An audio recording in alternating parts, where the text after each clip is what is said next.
we're going to take this equation here that's currently in standard form and put it in vertex form.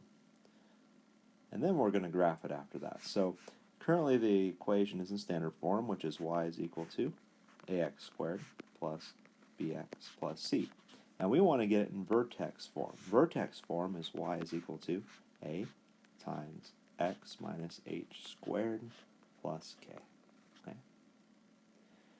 So how do we get it in vertex form? Well, the very first step is to factor a 2, actually a negative 2, out of the first two terms. So we have to factor this leading coefficient. In this case it's negative 2. We have to factor it out of the first two terms there. So we're going to factor the leading coefficient, negative 2, out of the first two terms. And when we do that, we get y is equal to negative 2. And in parentheses, we have left over, after we factor negative 2 out, x squared minus 2x in parentheses. Then, of course, we have a minus 4 on the outside there. All right, now we're ready to go ahead and complete the square with the trinomial that we have inside here. So we're going to complete the square on this trinomial. So to complete the square on that, we would take half of this number, negative 2, and square it. Okay?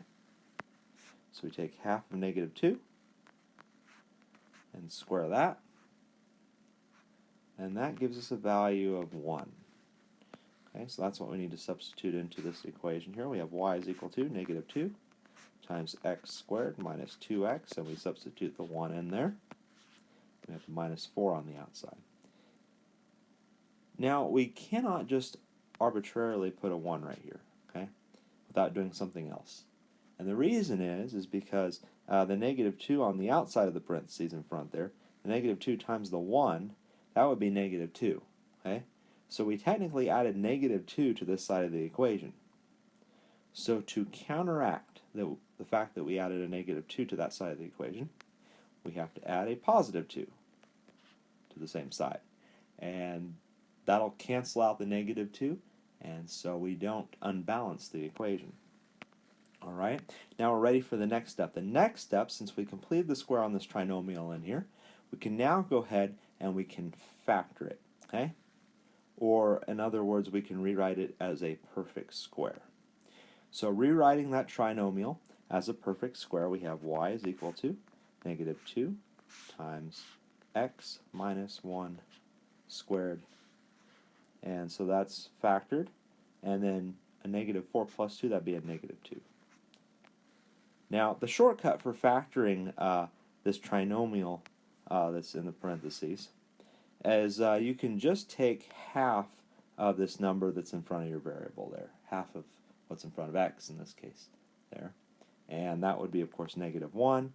And so that's a shortcut for factoring a perfect square trinomial. All right, now we have this equation in vertex form. So we can look and see what h and k, our vertex, actually is. So our vertex in this equation, if we compare it to vertex form up there, the vertex is whatever h and k end up being. So let's look here, let's see. So we're trying to find what h and k actually is. Well, we look at the number that's in front of the minus, or after the minus sign, I should say, and it's 1. So we have 1 for h, and plus k, but we have a minus 2, so k is a negative 2. Okay? So our vertex in this case ends up being positive 1 and negative 2. So we can go ahead and graph that on our graph right here. So 1, negative 2. All right. And now that we know the vertex, we actually know the axis of symmetry. And we draw our axis of symmetry as a dotted line here. It's actually the line that splits our parabola in half. It's symmetric about that. It's a mirror image on either side. Okay? And it's not actually the only part of that line that's the parabola is actually on is the vertex. Okay? So we just use a dotted line for it. That's why we use a dotted line.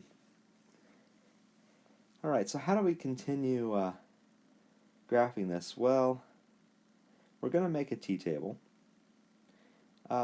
we can get an idea of how it's gonna behave just by looking at our vertex form or standard form for that matter. The leading coefficient, in this case, what is the leading coefficient? It's -2. Okay, it's the same -2 that's right here. In vertex form, it's actually a. Okay, that leading coefficient, that -2 that we have, and that tells us how our parabola is going to behave. Is it going to go up or is it going to go down? If a is negative, it's going to go downward. If a is positive, our parabola is going to go upward. Okay, and a for our parabola here, a is -2. Okay, so we have a -2 for a, and so our parabola is going to go downward. And so if our parabola goes downward like this, if it goes downward like this, the vertex is going to be the highest point on the parabola. So it's going to be a maximum. Okay? If the parabola went upward, the vertex would be the lowest point, and so it would be a minimum. So the vertex is a maximum. Okay? It's a max.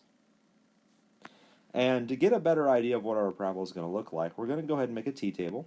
Just make a xy table here.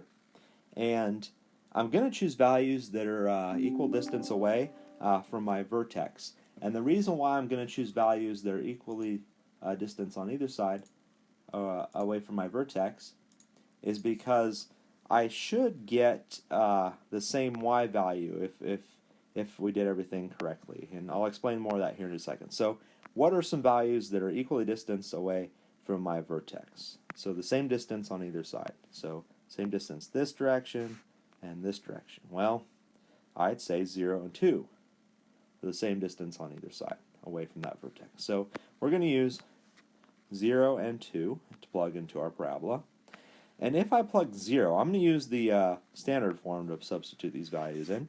If I substitute these values into standard form there, I have y is equal to -2 times 0 squared plus 4 times 0 minus 4. Well, obviously the first term is 0, the second term is 0, so we're just left with the -4. So y is equal to -4. Okay, is what we get for that value. So if we plug in 0, we get -4 for y. If we plug in 0 for x, we get -4 for y. Okay? And what about if we plug or substitute in 2? Let's check that out. So if we substitute 2 into our equation, we have y is equal to -2 times 2 squared, okay, plus 4 times 2 minus 4. Okay? That ends up being y is equal to -2. And order of operations, we have to do the exponents first, so we have -2 times 2 squared is 4. And then we have plus 4 times 2 minus 4. Okay? And continuing this, we now do the multiplications. So we have y is equal to -2 times 4, that'd be a -8. And then plus 4 times 2, that'd be a +8. And then we have a -4 on the end there. And of course, the -8 and the +8, they cancel each other out. So we're just left with -4 again. Okay, so if we plug in 2 into our equation there, we get -4 out as well. And this is great. We just proved, or we're pretty sure anyway, that we've done everything absolutely correct. Because we plugged in points on either side of this, we got the same y value, or the same output. So let me go ahead and graph my points. 0, -4, okay, and 2, -4. There we go. And look, it's symmetric. It's a mirror image about the axis of symmetry, like it should be.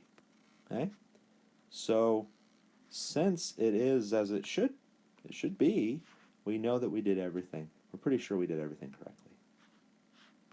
So, we're just going to make a curve through our points there.